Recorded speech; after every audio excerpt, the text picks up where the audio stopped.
मुझे खून दो, मैं तुम्हें आजादी दूंगा।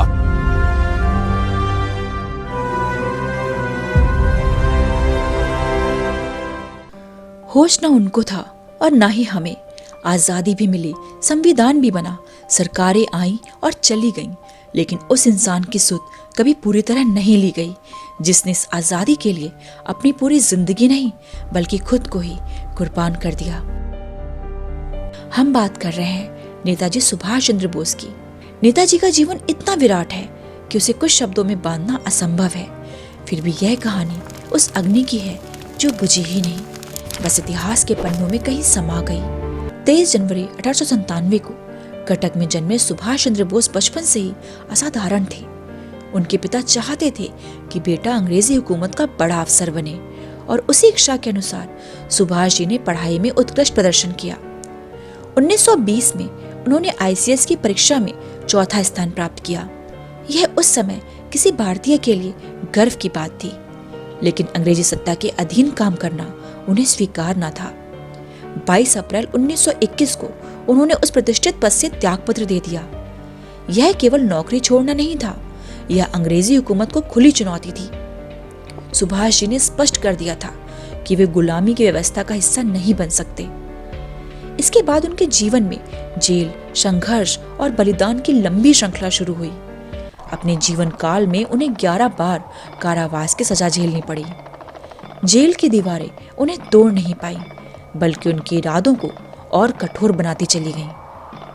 1938 में वे भारतीय राष्ट्रीय कांग्रेस के अध्यक्ष बने, लेकिन जल्द ही अहिंसा और सशस्त्र संघर्ष को लेकर उनके विचार महात्मा गांधी और अन्य नेताओं से टकराने लगे।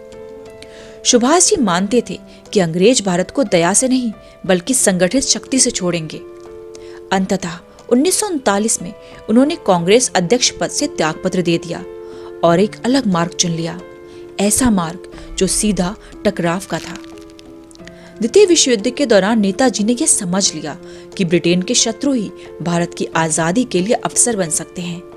अंग्रेजों की नजरबंदी को चकमा देकर वे 1941 में भेष बदलकर भारत से निकल गए। यह पलायन अपने आप में इतिहास का सबसे साहसी अध्याय था। कठिन रास्तों से होते हुए वे जर्मनी पहुंचे, जहां उन्होंने भारत की आजादी का मुद्दा अंतर्राष्ट्रीय मंच पर उठाया और भारतीय युद्धबंदियों से एक सैन्य टुकड़ी गठित की।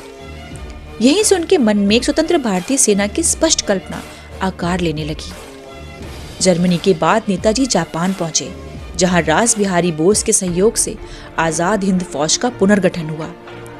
सिंगापुर और दक्षिण पूर्व एशिया में अंग्रेजों द्वारा भेजे गए हजारों भारतीय सैनिकों को उन्होंने एक नई पहचान दी, आजाद हिंद फौज के सैनिक।